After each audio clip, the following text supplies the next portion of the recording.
Мамлекетке 800 миллион сом өлчөмдө зыян келтирилген факты аныкталды. Зыян-кеч кызматкерлер кимдер? Легендарлык журналист Жаныбек Турсунов 84 жаш курагында көз жумду.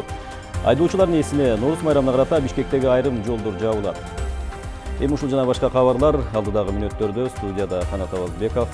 Саламатсыздарбы. Президент Сооронбай Жээнбеков 2 жолку социалисттик эмгектин баатыры, андан кийин эгемендикке ээ болгон Кыргыз Республикасынын баатыры Таштанбек Акматов менен жолугушту. Кыргыз мамлекетинин өнүгүшүнө зор салым кошкон, талыкпас эмгектин эң мыкты үлгүсү болгон мамлекеттик жана коомдук ишмер Таштанбек Акматов быйыл 80 жашка толду. Мааракелик датаны утурлай орун алган жолугушуу жылуу маанайда өтүп, Сооронбай Жээнбеков менен Таштанбек Акматов Кыргызстандын өнүгүү этаптары, азыркы күндөгү өзгөрүүлөр тууралуу пикир алышты.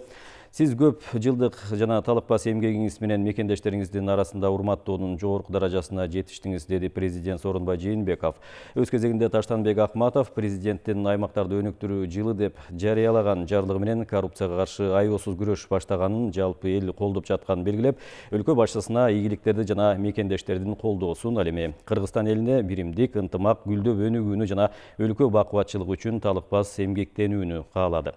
Өлкө башчысы Таштанбек Акматовго бекем денсаулык, узак өмүр каалап, ага президенттин ээрчилүү саатын тапшырды. Чыныгы эмгек менен ушундай бийиктикке жетишкендиктин, ушундай ага эң жогорку сый-урматка жеткендин эң туу чокусу сиз болосуз. Мал чалабастан иштеп, кой чалабастан иштеп, мындай жетишкенге жетиш оңой эмес. Ал мал тирүү жан, анын түйшүгүн мен абдан жакшы билем. Мына Союз мезгилинде дагы, биздин Кыргыз мамлекети эгемендүү болгондо дагы сиз кандай келсеңиз ошону эмгек менен мына эң бийик сыйдын эң бийик тоо чокусунда жүрөсүз. Сизге ийгилик болсун, денсаулык каалайм. Башкы прокуратура, Бишкек прокуратурасы жана экономикалык кылмыштар менен күрөшүү кызматы менен биргеликте өлкө экономикасына 800 миллион сом өлчөмүндө зыян кетирилгенин аныктады. Мамлекеттик органдарда жооптуу кызматтарды ээлеген кызматкерлер менен жеке коммерциялык түзүмдөрдүн ортосундагы салык жана бажы тармагында түзүлгөн коррупциялык байланыш ачыкка чыкты. Кошумча нарк салыгынын ордун толтуруу жана аны кайтаруу боюнча өкмөт тарабынан түзүлгөн комиссия айрым жеке компанияларга кошумча нарк салымын кайрып берүүдө мыйзамсыз, ошондой эле мамлекеттин кызыкчылыгына дал келбеген чечимдерди кабыл алганы аныкталды. Экономика министринин орун басары, бул комиссиянын төрагасы, ал эми каржы министринин орун басары, салык кызматынын төрагасынын орун басары, борбордук казыначылыктын бөлүм башчысы, бажы кызматынын башкармалыгынын башчысы, экономикалык кылмыштар менен күрөшүү кызматынын ыкчам иликтөө кызматкери, комиссиянын мүчөлөрү болгон. Көзөмөл орган тарабынан жүргүзүлгөн текшерүүлөрдүн жыйынтыгында мамлекетке 847 миллион 441 миң сом өлчөмүндө материалдык зыян келтирилгени аныкталды. Башкы прокуратура тарабынан комиссия мүчөлөрүнө жана башка адамдарга карата кылмыш иши козголду. Иликтөө иштерин жүргүзүү үчүн кылмыш иши УКМКга жөнөтүлдү. Эске салсам, бул айдын башында улуттук коопсуздук мамлекеттик кызматы бюджеттик каражаттардын мыйзамсыз чыгарылышы жана уурдалышы боюнча буга чейин да кылмыш ишин козгогон. Мамлекеттик комитеттин кызматкерлери салык жана бажы кызматтарынын имаратында Polaris жана Inter-Rus-Trade ишканаларынын Бишкектеги филиалдарында, Дордой соода комплексинин айрым склад жайларында жана кылмыш ишинде көрсөтүлгөн адамдардын жашаган жерлеринде тинтүү иштерин жүргүзгөн. Жыйынтыгында жасалма документтер, чет элдик жалган фирмалардын мөөрлөрү, электрондук жабдуулары табылып, коррупциялык желенин катышуучулары кармалган болчу. Азыркы тапта кылмыш ишинин алкагында тергөө иш-аракеттери жүрүп жатат. 2018 жылдын 6 жана 7 март күндөрү жогоруда айтылган фирмалардын өкүлдөрү, салык органдарынын жетекчилери менен кызматкерлери жалпысынан 7 адам Кыргыз Республикасынын кылмыш жаза кодексинин 166 беренесинде жана 304 беренесинде каралган кылмыш белгилери боюнча кылмышка шектүү катары кармалышты. Учурда бул кылмыш ишинин алкагында ыкчам тергөө иш-чаралары уланып жатат. Ошондой эле башкы прокуратура өнөр жай, энергетика жана жер казынасын пайдалануу комитетинин кызмат адамдары менен жабык акционердик коомдордун биринин мыйзамсыз аракеттеринин натыйжасында мамлекет 338 миллион сом зыян тартканын аныктады. Анда айтылгандай, комитеттин кызмат адамдары жабык акционердик коом менен 2003 жылдан 2016 жылга чейин жыл сайын лицензиялык келишимди мыйзамсыз түзүп келген, совет орунда эле чалгындалган курут тегерек генин иштетүүгө техникалык экономикалык негиздеме менен генди иштетүүнүн долбоору талап кылынган. Бирок жер казынасын пайдалануу боюнча мыйзамга ылайык техникалык экономикалык негиздеме менен генди иштетүүнүн долбоору учурунда даяр болгон эмес. Мындан сырткары потенциалдык инвесторлорду тартуу үчүн ген тууралуу маалымат ачык конкурска чыгарылган эмес. Ошондой эле жабык акционердик коом 2015-2017 жылдары Жалал Абад облусунун Чакмак суу дарыясындагы жайылмага өзүн билемдик менен кум шагыл таштарды казуу ишин жүргүзгөн. Натыйжада мамлекет мындан 170 миллион сомго чукул материалдык зыян тарткан. Ошол аймакка дамбаны жана башка объектилерди курууда 59 килограмм алтындын запасы жок кылынган. Келтирилген зыян болжол менен 168 миллион сомду чапчыйт деп айтылат билдирүүдө. Жооптуу кызматкерлер ал жерде иш жүргүзгөн ишкананын курулуш иштери тууралуу маалымат бар болсо да, башка жоопкерчилиги чектелген коом менен мыйзамсыз сүйлөшүүлөрдү жүргүзүп, Чакмак суу участогунда жер казыналарын пайдаланууга жана геологиялык чалгындоо иштерин жүргүзүүгө дагы кошумча лицензия берген. Бирок мурда иштеп жаткан ишкана Чакмак суу дарыясындагы жайылманын аймагын тосуп, күзөт коюп, геологиялык чалгындоо иштерин жүргүзүүгө киргизген эмес. Комитеттин жооптуу кызматкерлери жүргүзгөн мыйзамсыз иш-аракеттердин натыйжасында мамлекетке жалпы жонунан 338 миллион 506 миң сом зыян келтирилген. Бул фактылар боюнча башкы көзөмөл органы кылмыш ишин козгоду. Франциянын экс-президенти Николя Саркози коррупцияга байланыштуу кылмыш иши менен шектелип кармалды. Ал 20 мартта алгачкы жолу Нантера шаарынын полициясынын сурагына келип, ошол жерден камакка алынды. Лимонт жазып чыккандай, сөз 2007 жылдагы шайлоо кампаниясы тууралуу болуп жатат. Укук коргоо органдары Саркозинин шайлоо кампаниясын каржылоого Ливия бийлигинин катыштыгы боюнча маалыматты иликтөөдө. Ливиянын лидери Джамахири Муаммар Каддафи анын акчасын жардам менен Николя Саркози учурунда Франциянын президенти болгон деп айтып келген. Саркози жакын арада бул тууралуу кененирээк сурак берери айтылууда. Укук коргоо органдары 48 сааттын ичинде экс-президентке карата баш коргоо чарасын аныкташы керек. Николя Саркози 2007 жылдан 2012 жылга чейин Франциянын президенти болгон. 2012 жылы болгон шайлоодо экинчи турда социалисттик партиянын талапкери Франсуа Олландга утулуп калган болчу. Ал эми 2011 жылы Ливиянын мурдагы лидери Муаммар Каддафинин уулу Саиф аль-Иссам атасы Саркозинин шайлоо кампаниясы үчүн 50 миллион евро сарптаганын билдирген.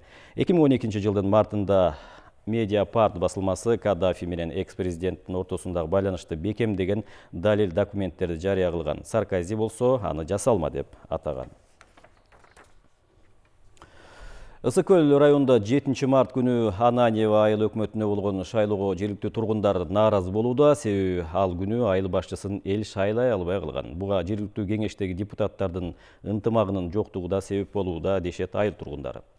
Айыл элинин пикиринде кеңештин депутаттары айыл ичиндеги маселелерди ойлошпой эле көбүнчө саясат менен алек болуп жатышат. Мындан улам айылдагы жазгы айдап себүү, айлана чөйрөнү тазалоо сыяктуу орчундуу көйгөйлөр чечилбей калууда. Темага аймактык кабарчыбыз Эдил Мелисбек токтолот.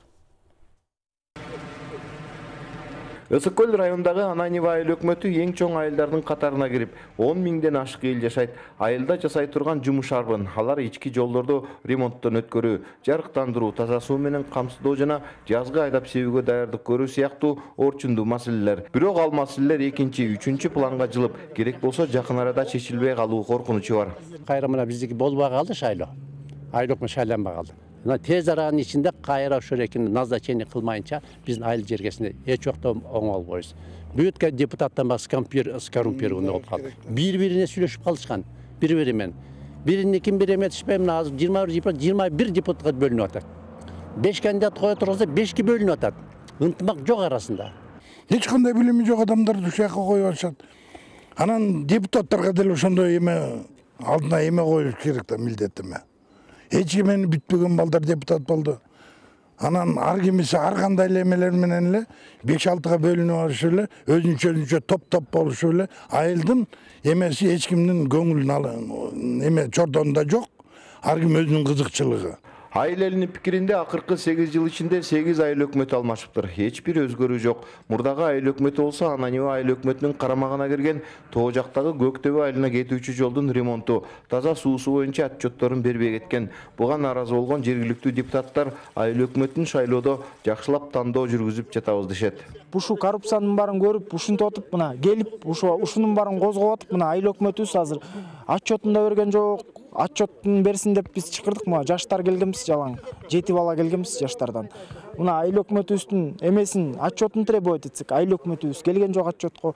Бул наразычылык кандай? Бул наразычылык көбүнчө аксакалдар тарабынан болуп атат да. Азыркы күндө айыл өкмөтүн кайрадан шайлоо 27 мартка белгиленди. Эдил Мейсбек, Бакыт Шайынбетов, Коомдук биринчи каналы Күлө болсо. Экономика илимдеринин доктору, Улуттук илимдер академиясынын мүчө корреспонденти жана кыргыз экономика илимдеринин негиздөөчүлөрүнүн бири Жумакан Лайлиевдин 90 жылдыгына карата илимий конференция болуп өттү. Өсүү жана туруктуулук узак мөөнөттүү өнүгүүгө багыт деген темада өткөн жыйынга анын аспиранттары, кесиптештери, жогорку окуу жайлардын мугалимдери, илимий мекеменин окумуштуулары жана студенттер катышты. Жыйында Лайлиевдин калтырып кеткен эмгектери Кыргызстандын экономикалык өсүшүнө, интеграциялык байланыштарды кеңейтүүгө колдонуу жагы айтылды. Өзгөчө агрардык өнөр жай комплексин, айыл чарба өндүрүшүнүн натыйжалуулугун арттыруу багытындагы изилдөөлөрүн колдонууга болот. Лайлиев 200 илимий эмгектин 40 монографиянын автору. Өмүр бою ушу эмгектүү өмүр бою, илимий өмүр бою ушул академияда өткөн. Кыргызстандагы агрардык экономикалык илимди көтөргөн бир эң биринчи лидердин бири болот. Анан дагы жаңы сорсу агрардык экономика эмес, бүткүл экономикалык илимди ушул институт экономика менен кошкон дагы агайыбыз болот. Мен ал агай менен көп жыл бирге иштедим. Анын эмгектери, анын ойлору, пикирлери эч качан кетпейт менин эсимде. Легендарлуу журналист, акын жана мамлекеттик ишмер Жаныбек Турсунов акыркы сапарга узатылды. Коштошуу зыйнаты Токтоболот Абдымомунов атындагы Кыргыз улуттук академиялык драма театрында болду.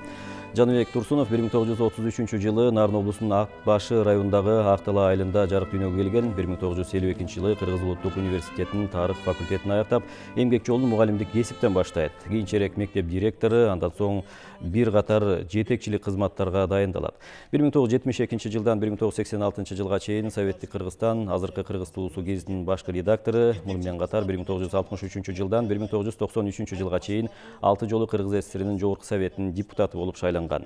Талыкпаган ак эмгеги, чынчылдыгы үчүн Кызыл эмгек, эл ынтымак ордени сыяктуу бир катар мамлекеттик сыйлыктар менен сыйланган. Жаныбек Турсунов 18 март күнү 84 жашында узакка созулган оорудан улам көз жумду. Анын сөөгү аларча көрүстөнүнө коюлду. Залкарлар Разаков, Субалиевке жагыш кыйын болчу кезде. Алар элек ушундай өтүп анан кийин башкарууга барчу да абдан чыкыйып, таза өзүн мондай мырза жигиттерди алып жүрчү. Ошол менен катар бул чыгармачылыкты айкаштыра билген сапаты бар болчу да.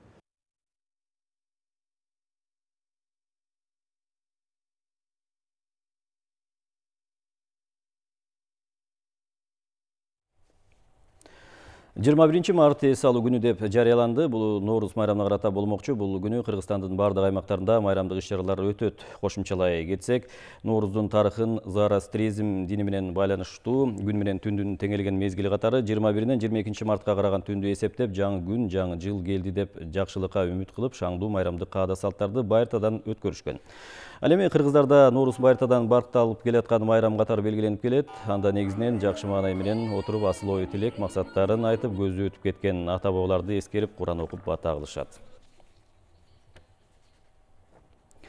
КТРКда Ноорус майрамы салтанаттуу белгиленди. Корпорациянын кызматкерлери ыр-бий жана театрлаштырылган оюн-зоок көрсөтүштү. Ошондой эле келген меймандар улуттук тамак аш көргөзмөсүнөн ооз тийип, улуттук кийимдер көргөзүлдү. Бул жолку Ноорус КТРКнын 60 жылдык мааракелик майрамы менен коштолду.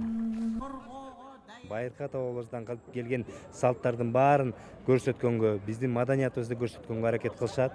Өздөрүнүн конкурстарын өткөрүшөт, өзгөчө маани беришет. Ал эми бул жылы бизде ар бир иш-чаранын баары өзгөчө маанилүү. Себеп дегенде 60 жылдык мааракесин майрамдаган турабыз.